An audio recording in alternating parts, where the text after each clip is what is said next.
Hello friends, तो चलिए हम बाल विकास ही पढ़ रहे हैं। तो इसी क्रम में आज हम बाल विकास के तीसरे लेसन को देखेंगे, जिसका नाम है बाल अध्ययन की विधियाँ। क्या है बाल अध्ययन की विधियाँ, जिसे क्या कहते हैं? Method of child study. तो चलिए देखते हैं। बाल विकास के अध्ययन के लिए दो प्रकार के अध्ययन प्रणालियों का उपयोग किया जा सकता है। कितने प्रकार के? दो प्रकार की। कौन कौन से हैं? समकालीन अध्ययन प्रणाली, जिसे अनुप्रस्थ कहते हैं, और क्रॉस सेक्शनल भी कहते हैं, क्रॉस सेक्शनल अप्रोच। दूसरा क्या है? दीर्घकालीन, जिसे अनुदैर्ध्य भी कहते हैं, और क्या? Longitudinal approach. ठीक है, तो क्रॉस सेक्शनल देखते हैं। क्रॉस सेक्शनल में क्या है कि एक बालक एक ही बार अध्ययन के लिए विभिन्न आयु समूह के अनेकों बच्चों का एक साथ अध्ययन किया जा सकता है।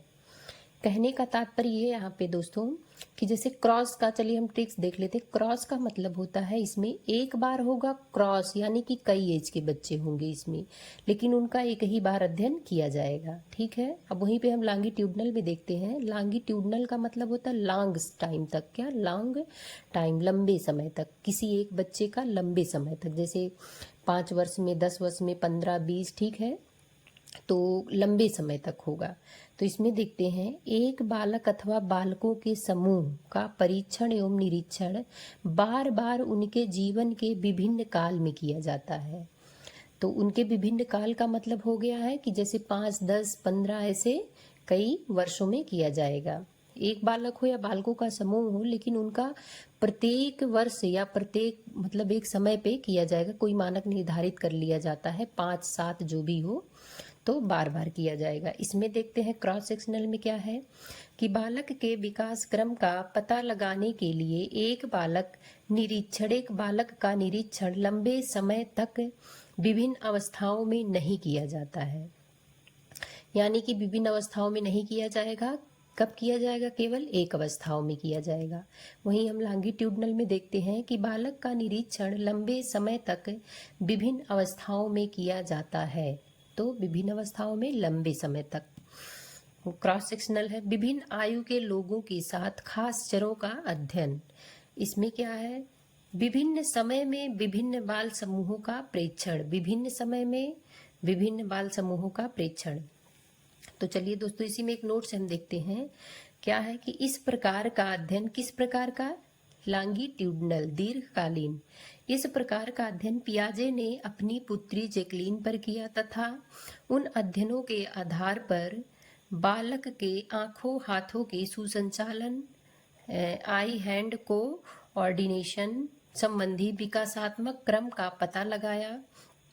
4 माह तक निरंतर अपनी पुत्री का गहन अध्ययन किया। तो किसने? जीन पियाजे ने किस पे किया था? अपनी पुत्री जैकलीन पर। उनकी पुत्री का नाम जैकलीन था। कितने माह तक अध्ययन किए थे वो? निरंतर 4 माह तक अध्ययन किए। कौन सा अध्ययन किए थे? ये भी क्वेश्चन बन सकता है कि पियाजे ने अपनी पुत्री जैकलीन पर किस प्रकार का अध्ययन किया। तो क्या? लॉन्गिट्यूडनल। कैसा अध्ययन? लॉन्गिट्यूडनल।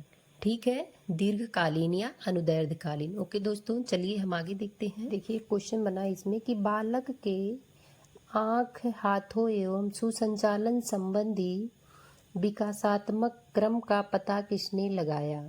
तो अभी हम लोग पीछे पढ़े हैं, किसने लगाया है? जीन पियाजे ने। ठीक है, चलिए इसमें एक नोट्स देख लीजिए। 1964 में सेफर तथा इमर्सन ने सर्वप्रथम 18 माह के शिशु के सामाजिक आसक्ति के संबंध में अनुदैर्ध्य लॉन्गिट्यूडनल अध्ययन किया। तो किसने किया था लॉन्गिट्यूडनल अध्ययन? 1964 में सेफर और इमर्सन द्वारा सर्वप्रथम किया गया। ठीक है, सेफर और इमर्सन द्वारा सर्वप्रथम कितने माह के शिशु पे? 18 माह के शिशु के लिए सबसे पहले अनुदैर्ध्य यानी कि लॉन्गिट्यूडनल अध्ययन किया गया। ठीक है, तो आगे हम देखते हैं कि बाल अध्ययन की कुछ प्रमुख विधियाँ। तो हम इसमें कुछ और प्रमुख विधियाँ पढ़ेंगे। कितनी? 4 विधियों का अध्ययन हम करेंगे इसमें। ठीक है, तो पहला क्या है? क्रमबद्ध चरित्र लेखन विधि, निरीक्षण अथवा अवलोकन विधि, प्रयोगात्मक विधि, परीक्षण विधि। ओके फ्रेंड्स, तो ये 4 विधियां हैं। तो इसको हम एक एक करके आगे देखते हैं। चलिए पहला हमारा क्या है? क्रमबद्ध चरित्र लेखन विधि। Systematic graphical method. क्या है? क्रमबद्ध चरित्र लेखन विधि। ये क्या है इसमें देखते हैं। ये अत्यंत प्राचीन है, ठीक है। प्रेयर, मूर, मेजर, गॉल, डियरबोर्न ने उपरोक्त वैज्ञानिकों ने विभिन्न समय में इस पद्धति का उपयोग किया। यानी कि प्रेयर ने अपने समय 1822 में, मूर 1896 में, मेजर 1906 में, गॉल 1909 में, डियरबोर 1910 में।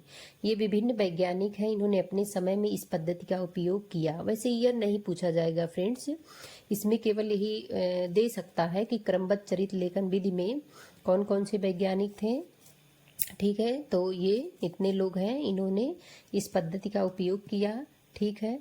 प्रेयर ने, जिसमें इसमें प्रेयर सबसे इम्पोर्टेंट है, प्रेयर ने अपने ही बालक के जन्म से 3 वर्ष तक का चरित्र लेखन यानी कि बायोग्राफी तैयार किया। किसने? प्रेयर ने।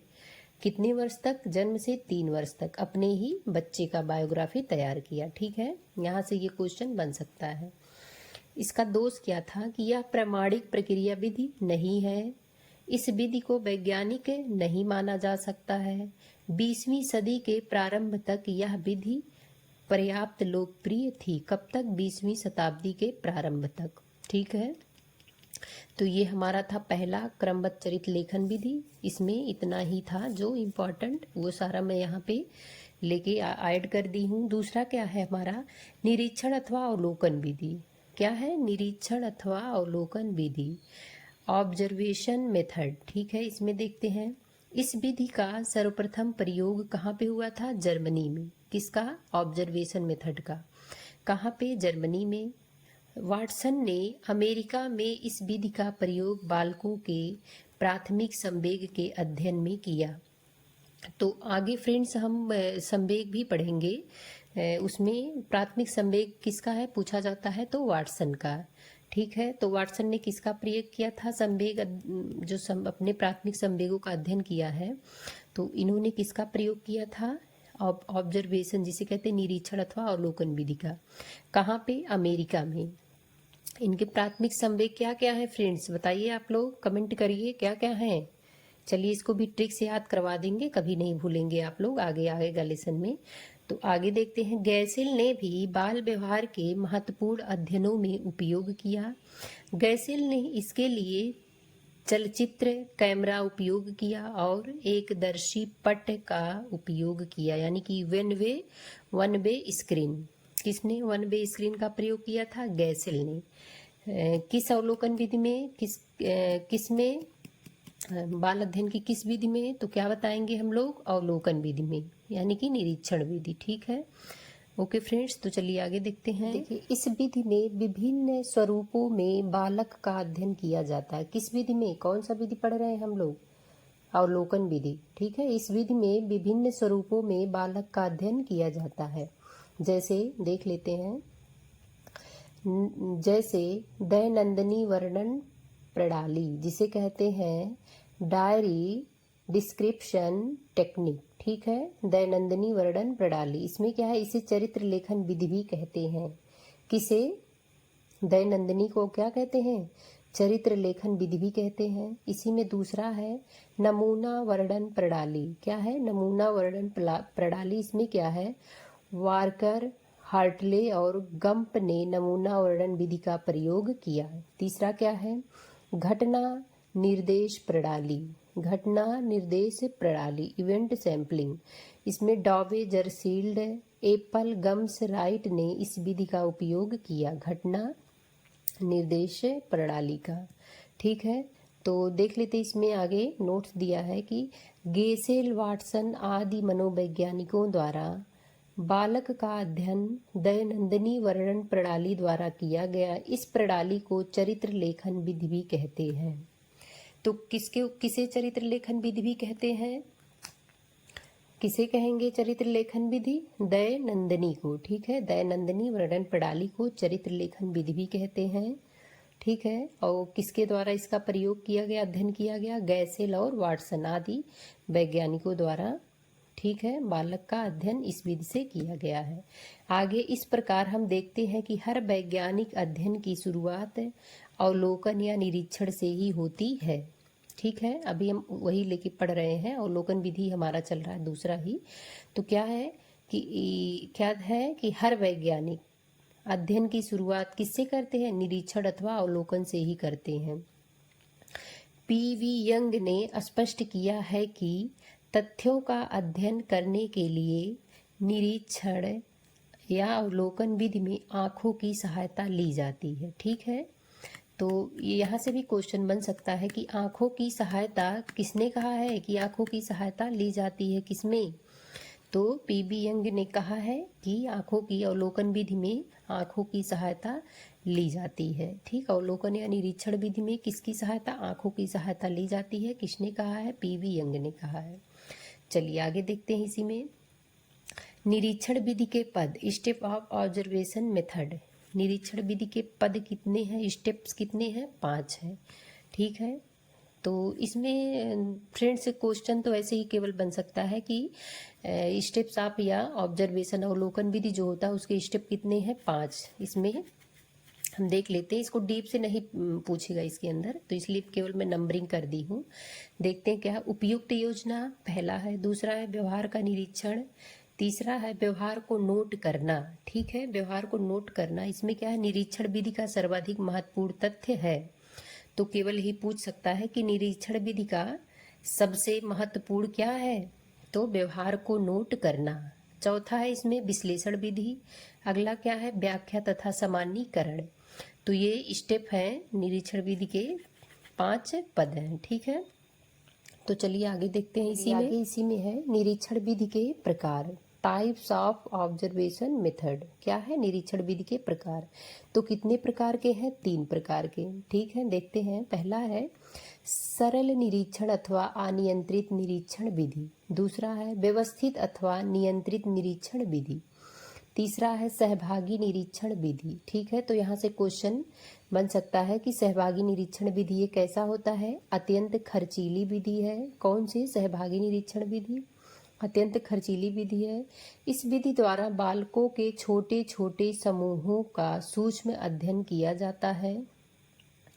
अगला इसी में प्रत्यक्ष अध्ययन किया जाता है। इसमें किसमें? सहभागी निरीक्षण में वास्तविक व्यवहार का अध्ययन किया जाता है। और क्या है? अति गहन एवं सूक्ष्म अध्ययन किया जाता है। किसमें? ये है सहभागी निरीक्षण विधि। ठीक है, इसमें इतने स्टेप हैं। तो निरीक्षण विधि के कितने प्रकार हैं? 3 प्रकार हैं। ठीक दोस्तों, ये हमारा 2 हो गया है। अब हम इसी में अगला देखते हैं तीसरा। क्या है हमारा? तीसरी विधि क्या है? तो तीसरा क्या है इसमें? प्रयोगात्मक विधि, जिसे कहते हैं एक्सपेरिमेंटल मेथड, प्रयोगात्मक विधि। चलिए इसमें देखते हैं। प्रयोगात्मक विधि प्राकृतिक विज्ञानों से ली गई है। कहाँ से ली गई है? प्राकृतिक विज्ञानों से ली गई है। इसमें कार्य कारण संबंधों यानी कि केस एंड इफेक्ट रिलेशनशिप, कार्य कारण संबंधों का वैज्ञानिक ढंग से अध्ययन किया जाता है। कार्य कारण किसमें है? प्रयोगात्मक विधि में। इसमें एक डिफिनीशन है, जहोदा के अनुसार है। जहोदा ने क्या कहा है? प्रयोग परिकल्पना के परीक्षण की एक विधि है। प्रयोग परिकल्पना के परीक्षण की एक विधि है। किसने कहा है? जहोदा ने कहा है। ठीक है, अगला क्या है इसी में देखते हैं। प्रयोगात्मक विधि में है कि क्या है? ये पूर्णतया वैज्ञानिक विधि है। ठीक, यह विधि अधिक शुद्ध और संक्षिप्त है। यह विधि सर्वाधिक वैज्ञानिक है। परिस्थितियों के वास्तविक प्रभावों का अध्ययन किया जाता है। इसमें प्रयोगात्मक विधि में कितने? 2 चर, मतलब कितने प्रकार के होते हैं? चर। 2 प्रकार के चरों का अध्ययन करते हैं। ठीक है, 2 प्रकार के कौन कौन से हैं? स्वतंत्र चर, आश्रित चर। ठीक है, स्वतंत्र चर, आश्रित चर। आगे इसमें देखते हैं। 2 चर, स्वतंत्र चर, आश्रित चर। तो स्वतंत्र चर को इंडिपेंडेंट वेरिएबल्स भी कहते हैं, आश्रित को डिपेंडेंट वेरिएबल कहते हैं। तो देख लेते हैं स्वतंत्र चर क्या है। ऐसा चर जो स्वयं दूसरे पर निर्भर नहीं होता है, यानी कि क्या है? ये स्वतंत्र है, किसी और पे निर्भर नहीं होगा।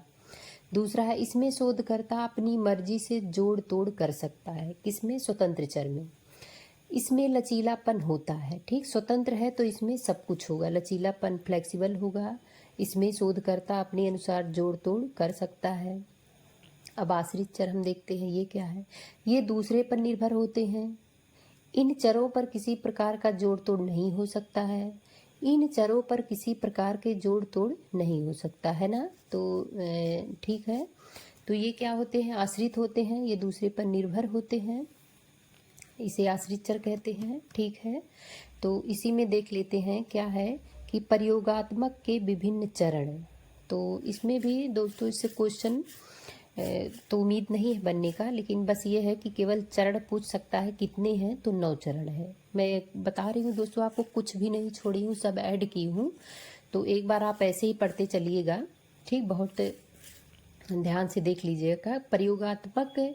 प्रयोगात्मक विधि के विभिन्न चरण तो कितने हैं, 9 चरण है इसमें। ठीक है, पहला है समस्या का चुनाव, संबंधित साहित्य का अध्ययन तथा उपकला निर्माण, परियोज्य का चुनाव, प्रयोगात्मक अभिकल्प तथा चर, उपकरण तथा सामग्री, नियंत्रण, निर्देश तथा विधि, परिणाम, व्याख्या तथा सामान्यीकरण। ये है प्रयोगात्मक विधि के 9 चरण। ठीक है, तो हम अब आगे देखते हैं। हमारा ये 3 हो गया है, हम लोगों ने 3 पढ़ चुके हैं हम लोग।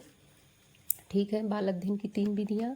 अब हम लास्ट एक बचा है और चलिए ठीक है, चौथा देखते हैं।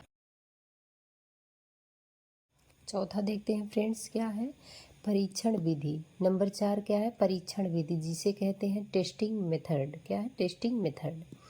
इसमें क्या है, ये परीक्षण मानकीकृत, वस्तुनिष्ठ, विश्वसनीय तथा वैध होते हैं। क्या होते हैं, मानकीकृत, वस्तुनिष्ठ तथा वैध होते हैं। इनकी सहायता से व्यवहार के कुछ पहलुओं का मापन करते हैं। ठीक है, व्यवहार के सभी पहलुओं का नहीं होता है, किसका, कुछ पहलुओं का। दोष इसमें क्या है कि सीमित पहलुओं का अध्ययन किया जाता है। ठीक, अभी हम लोग पढ़ चुके हैं यहाँ पे क्या, कि कुछ पहलुओं का करते हैं, इसीलिए इसमें दोष है कि इसमें कुछ ही पहलुओं का अध्ययन हो पाता है। ठीक है, पूरे पहलुओं का नहीं होता है। ये रहा परीक्षण विधि। ठीक है, आई थिंक आप लोगों को पसंद आया होगा दोस्तों। ठीक है, तो आप लोग पढ़ते रहिए, मेहनत करिए। Okay friends, thank you, bye bye.